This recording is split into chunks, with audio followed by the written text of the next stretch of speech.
എന്താണെന്നറിയില്ല, അന്ന് എനിക്ക് ഉറക്കേ വന്നിട്ടില്ല. കുറേ ജനലിൻ്റെ ഉള്ളിൽ കൂടെ ആകാശത്തേക്ക് ഇങ്ങനെ നോക്കിക്കും 14 രാവിലെ ചന്ദ്രനൊക്കെ പോലെ പൂർണ്ണ ചന്ദ്രനായി നിൽക്കുന്ന അമ്പിളിമാമൻ. അതിലിങ്ങനെ കുറേ നേരം നോക്കിയത്. കുറേ നേരം നോക്കിയത് എനിക്ക് ഉറക്കം വരുന്നില്ല. അപ്പോൾ എല്ലാം കൂടി പുറത്തിറങ്ങി നടന്നാലോ എന്നുള്ളതായി.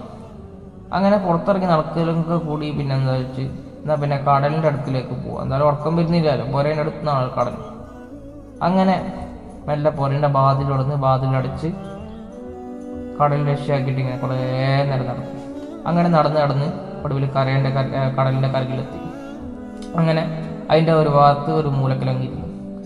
കടലിലേക്ക് ഇപ്പോൾ ബുഗൂന്ന് നിൽക്കുന്ന അമ്പിളിമാമനുണ്ട് അവിടെ. പുറേന്ന് കണ്ടതിനേക്കാൾ എത്രയോ ഭംഗിയായിട്ടാണ് കടലിലുള്ള ചന്ദ്രൻ. അങ്ങനെ അതിനോട് കുറേ നേരം വർത്താനം പറഞ്ഞു. അങ്ങനെ വർത്താനം പറഞ്ഞ് സമയം പോയതേ അറിഞ്ഞിട്ടില്ല. അങ്ങനെ ഏകദേശം ഒരു 3:30-4 മണിയാകുമ്പോൾ സുബീബാ കൊടുക്കാൻ നിർത്തി തിരിച്ച് പുറേക്ക് നടന്നു. അങ്ങനെ തിരിച്ച് വന്ന വഴിക്കൂടെ തന്നെ നടക്കുമ്പോഴാണ് ഏകദേശം ടൗണിലെത്തിയപ്പോൾ ഒരു കടേൻ്റെ ഷട്ടറിൻ്റെ മുന്നിലായിട്ട് 2 പൈതലങ്ങൾ ഇങ്ങനെ ഇങ്ങനെ എന്തൊക്കെയോ പിറുകൊടുക്കുന്നതായിട്ട് കേൾക്കുന്നു. അപ്പോൾ രാവിലെ മീൻ കൊണ്ടാകാൻ വരുന്ന വണ്ടീൻ്റെ വെളിച്ചം കൊണ്ട് നോക്കുമ്പോൾ ഈ നാടോടി പെണ്ണുങ്ങളുടെ മക്കളാണ്. അവരിങ്ങനെ തണുത്ത് വിറച്ച് പനിച്ചിങ്ങനെ എന്തൊക്കെയോ പറയണം. അപ്പോൾ അത് കണ്ടപ്പോൾ വല്ലാത്ത വിഷമായി. അപ്പോൾ ഞാൻ വിചാരിച്ചു എന്നാൽ ഒരു ഹുബി അയക്കില്ല, ഓരെ കിണീക്കുന്നേക്കാൾ മുമ്പേ എൻ്റെ ഒരു പഴയ പുതപ്പുണ്ട്, അത് ഇത്രയും പെട്ടെന്ന് ഓടിപ്പോയിട്ട് തൊണ്ടിട്ട് പുറത്ത് കൊടുക്കാമെന്ന് ചോദിച്ചു. അങ്ങനെ ഓടി പുറയിലെത്തി പുതപ്പൊക്കെ തിരഞ്ഞ് തിരിച്ചു കിടക്കുന്ന സമയത്ത് ഉമ്മൻ്റെ താജസ് കഴിക്കാൻ പുറത്തിറങ്ങി. അപ്പോൾ ഉമ്മൻ്റെ കയ്യിൽ പുതപ്പ് കണ്ടു. അപ്പോൾ ഈ അങ്ങോട്ടോടെ പുതപ്പും കൊണ്ട് ഇപ്പോൾ ഞാൻ പറഞ്ഞു ഇങ്ങനെ ഇതുണ്ട് അന്ന് പോയി കൊണ്ടു കൊടുക്കാൻ.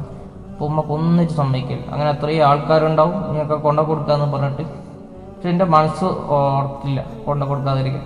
അങ്ങനെ ഞാൻ എല്ലാം തിരിച്ച് റൂമിലേക്ക് കയറിയിട്ട് ജനലിൻ്റെ ഉള്ളിൽ കൂടെ പുതപ്പ് പുറത്ത് കിട്ടിച്ച് സുബിക്ക് പള്ളിയിൽ പോകാമെന്ന് പറഞ്ഞിട്ട് കുറേ നേരം ഇറങ്ങി പുതപ്പ് കൊടുത്തിട്ട് അങ്ങനെ തിരിച്ച് ഓടി ആ കടേൻ്റെ ഷട്ടറിൻ്റെ മുന്നിലേക്ക് എത്തിയപ്പോഴത്തേക്ക് ഏകദേശം ഒരു ഇരുട്ടൊക്കെ കൂടി വിളിച്ചാൽ തുടങ്ങി. അപ്പോഴത്തേക്ക് അവിടെയുള്ള ആ കുരുന്ന മക്കൾ അവർ പോയി കഴിഞ്ഞു.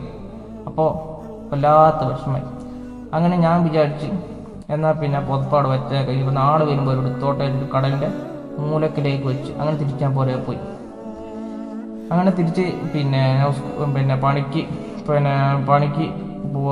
തിരിച്ച് വരുന്ന സമയത്ത് ആ പുതപ്പുണ്ട് ആരോ കൊടുത്തിട്ട് റോട്ടുമ്പിലേക്ക് വലിച്ചെറിഞ്ഞില്ല. അപ്പോൾ എനിക്ക് വല്ലാത്ത വിഷമമായി. തിരിച്ച് ഞാൻ പണി കഴിഞ്ഞ് തിരിച്ച് വരുമ്പോൾ ആ പുതപ്പ് കാണുന്നില്ല. അങ്ങനെ എൻ്റെ മനസ്സിൽ മൊത്തം ഇതായി, ആരോടച്ചോണ്ടെടുത്തത് വല്ലാത്ത ടെൻഷനായി.